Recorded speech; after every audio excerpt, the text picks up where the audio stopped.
We have major free agency news to talk about in today's episode of the Rams Digest. The Rams have re-signed one of their receivers. We're going to talk about who it is, talk about the contract details, and all of that. We're also going to discuss Matthew Stafford, what he's doing off the field, still doing some great work in Los Angeles, and we're also going to play a trivia of the day, all on today's episode of the Rams Digest. I'm your host, Joshua Giron. Remember, if you guys are not subscribed to the channel, do me a favor, press that subscribe button now, as 68.9% of you guys are watching the video, but you're still not subscribed to the channel. Do me the favor, it doesn't cost you a thing. Press that subscribe button right now so you don't miss any daily Rams content here at the Rams Digest. First things first, we'll talk about the breaking news of the morning. Just about an hour or so ago, we got breaking news that the Rams have re-signed a receiver. Now, I get it. There are still some ideal options at the receiver number 2 for the Rams that we can see in free agency. The Rams maybe should be interested in. I think a lot of Rams fans are interested in exploring some of these options, and we'll talk about that over the next couple episodes. But for now, the Rams do officially bring back Tutu Atwell. Now, I will say, Tutu Atwell, Rams agree to a 1-year, $10 million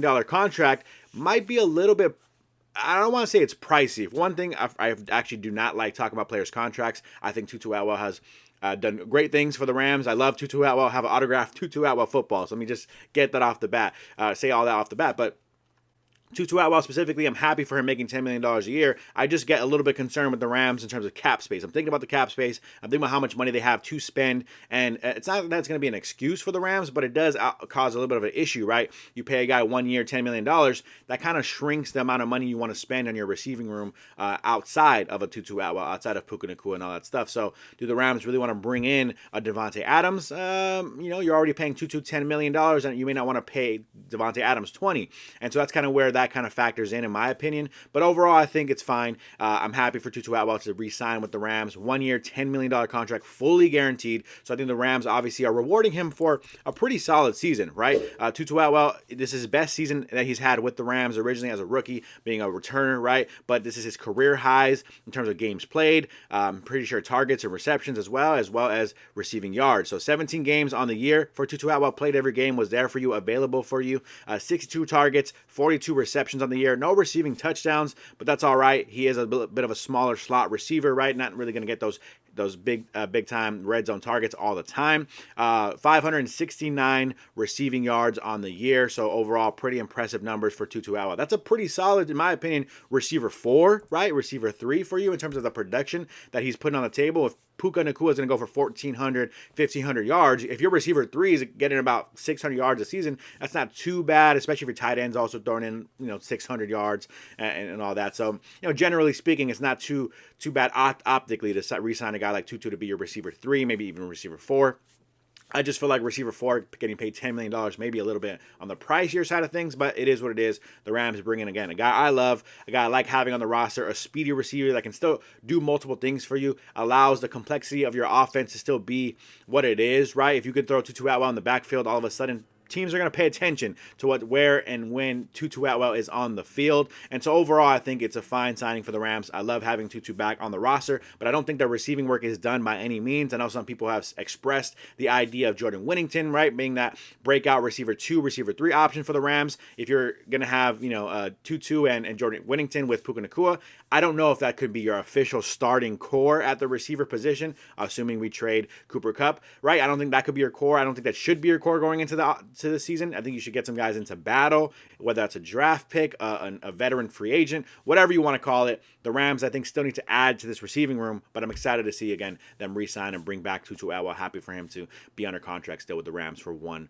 more season. Moving off of that, off the field stuff, right? We're talking about what Matthew Stafford is doing off the field. Some pretty incredible things, as he's always done so many great things in the Los Angeles community. But he took time out of his day, him and his wife actually, took time out of their day to go out to a California high school football team and to support them after they were celebrating kind of a little bit of a banquet as they were CIF champs. That is the Pasadena High School here in Los Angeles, actually not too far from where I'm at. So, pretty cool to see a fairly local team win the CIF championship. But overall, Matthew Stafford took time out of his day to go out and support them. And I think in part because, for those who aren't familiar with the area, when the fires happened, and by the way, they only happened about a month and a half ago, right? So that's a lot of people, a lot of families, a lot of students, right, in high school are actually heavily affected still by those fires. If you lose your home about a month and a half ago, it's not like you're completely fine now a month month and a half later. And so a lot of people still dealing with the ramifications of those fires. And Pasadena, the Pasadena area, is actually very, very close.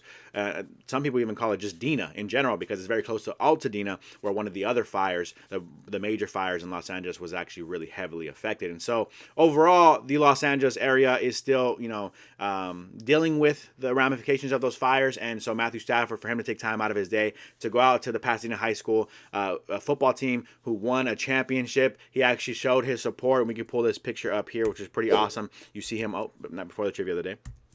You see his picture up. He's talking up in front alongside the coaches and the rest of the football staff. As you see, Rams quarterback Matthew Stafford and his wife Kelly surprised CIF champs Pasadena High School with new uniforms for next season at their annual banquet. And what was pretty awesome too is, as Matthew Stafford kept speaking, he was also letting them know that he's going to provide not just the uniforms, but even the cleats and all that good stuff. So pretty awesome to see Matthew Stafford again supporting the community, doing what he can to give back. Awesome to see him and his wife, Kelly Stafford, always doing some great things in the community. So shout out to Matthew Stafford for doing that kind gesture. Last but not least, before we get out of here for the day, trivia of the day.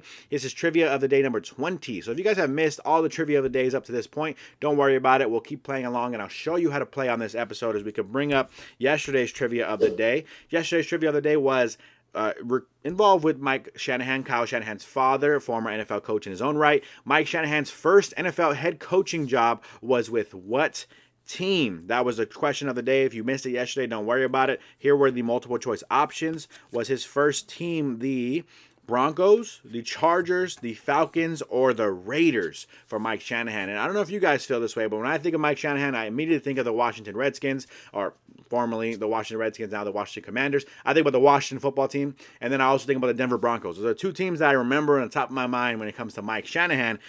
So we had some guesses here from yesterday's trivia. If you guys guess and play along with our trivia, I'll give you a shout out, even if you get it wrong. And in this case, sorry boys, but you guys all got them wrong. So shout out to you guys for guessing. But these both guesses here got the trivia of the day wrong. As Floyd said Chargers ? JMH said Denver Broncos. Love your team updates. Appreciate you, JMH. But yeah. Both incorrect answers. It actually surprised me, but the first head coaching job for Mike Shanahan was actually, I don't know why I did that, like if I was going to pull the answer up. I don't have the answer there. The answer was actually the Raiders. The Raiders was Mike Shanahan's first head coaching job in the NFL. To be honest, I didn't even know he coached the Raiders. Again, I remember him in Washington. I remember him in Denver. I think he was with the Chargers for a bit as well as an assistant. But overall, it was the at the time, Oakland Raiders that he was a head coach for. I think at the time he was coaching for the Raiders, but the Oakland Raiders. But overall, the answer is the Raiders. So shout out to you guys for guessing, playing along. We appreciate your guesses. If you guys want to play on today's episode of the Trivia of the Day, go ahead and give your guesses to this trivia today. Here we go. What former Colts receiver holds the NFL record with 82 straight games with 3 or more catches? This is trivia of the day number 20. So again, what former Colts receiver holds the NFL record with 82 straight games with at least 3 or more catches in the game? By the way, I looked up some trivia stuff here on this specific question, and there was some interesting guys who have done very, very long streaks of games with at least 1 reception, right? The Jerry Rices of the world. But this is a very specific question. 82 games straight with at least 3 or more catches. Who holds the record? You guys give your guesses down below. Here is the multiple choice options for you as I'm trying to find the card. Was it A, Marvin Harrison? Was it B, T.Y. Hilton? Was it C, Reggie Wayne? Or was it D, Raymond Berry? A few of these guys playing alongside Peyton Manning, right? So shout out to the Colts receivers, the former Colts receivers on this list. But you guys give your guess down below to the trivia of the day. Which one of them has 82 straight games, at least 3 catches? Was it Marvin Harrison, T.Y. Hilton, Reggie Wayne, or Raymond Berry? You guys give your guesses in the comments down below, whether you're right, whether you're wrong. I'll try to shout you out on the next episode, and we can talk about the trivia of the day on tomorrow's episode. We're going to break down some more free agency stuff tomorrow. We'll talk about some potential signings for the Rams, trade targets for the Rams, a little more detail. I know we talked about it yesterday a little bit, but we'll talk about it in a little more detail on next episode. Other than that, that's going to do it for me on today's episode of the Rams Digest. I'm your host, Joshua Giron, and I'm out.